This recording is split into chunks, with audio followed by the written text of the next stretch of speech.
Texas Kroger workers are back on strike notice as the company continues to refuse to sign the tentative agreement that they already agreed to back in December. Which side are you on? Which side are you on?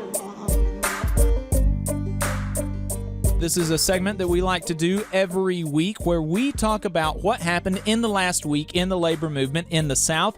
We pull this from Jonah Furman's newsletter, Who Gets the Bird? You can read it at whogetsthebird.substack.com. He compiles everything that happens as it pertains to working people in the United States every week. I mean, the amount of things that he's able to compile every week is astounding, and a lot of stuff that's not even like federal, a lot of it he pulls from NLRB filings for elections and things like that.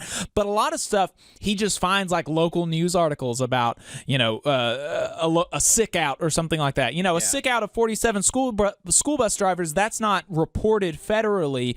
He just finds it. And so the amount of stuff that he's able to find is really amazing. It's really great. I really recommend subscribing to his newsletter, whogetsthebird.substack.com, to find out what happens in U.S. labor every week.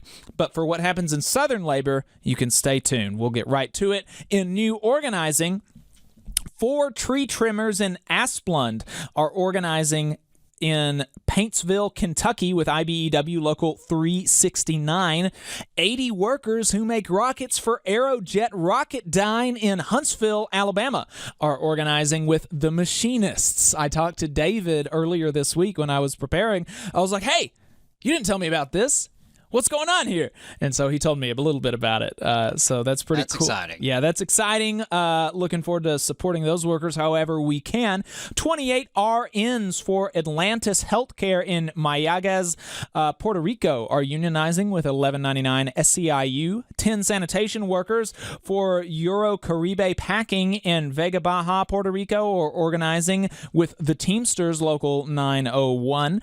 40 more workers for wine distributor Winebow are organizing in Glen Allen, Virginia, but with the quote-unquote Liquor and Wine Sales Representatives Local 3, which he puts in quotes because it's a Chicago-based union of dubious integrity, run by a politically influential family that in 1999 was found to be replacing its own members' jobs through a staffing agency, and in at least one NLRB case from 2001 was found to have been brought in specifically to supplant the Teamsters, which could be what's happening here, considering that just last month UFCW filed for an election at Winebow in upstate New York, and last year the Teamsters did the same thing in California. So company unions are a real thing, and you got to watch out for them, folks. In election wins, after filing for an election at the NLRB, the staff at the Charlotte Observer won voluntary recognition with the Washington Baltimore News Guild. That's a very cool thing. In strike and bargaining updates, 17,000 Texas Kroger workers are back on strike notice with UFCW Local 455 as the company continues to refuse to sign the tentative agreement that they already agreed to back in December, in which the union sent to the members for ratification. They just literally won't sign the contract after they agreed to sign it, making it official. So that's crazy. This is based on issues outside of the contract, like the union's insistence that the company pay back dues after unilaterally stopping paycheck deductions for over a year. Oh. But it is... we're pretty sure, Jonah is pretty sure that that is an illegal thing to do, to hold the contract and attendant raises, etc. hostage because of a non-contractual dispute with the union. Seems like that's illegal, but Kroger is doing it anyway. 49 school bus drivers in Jefferson Parish, Louisiana, organized a sick out this week, hoping to win similar gains to their neighbors in St. Tammany Parish, who won $4,100 in extra pay. The months-long MLB-PA lockout continues, but it's really intensified in the past week as, like we said last week, opening day has officially been postponed.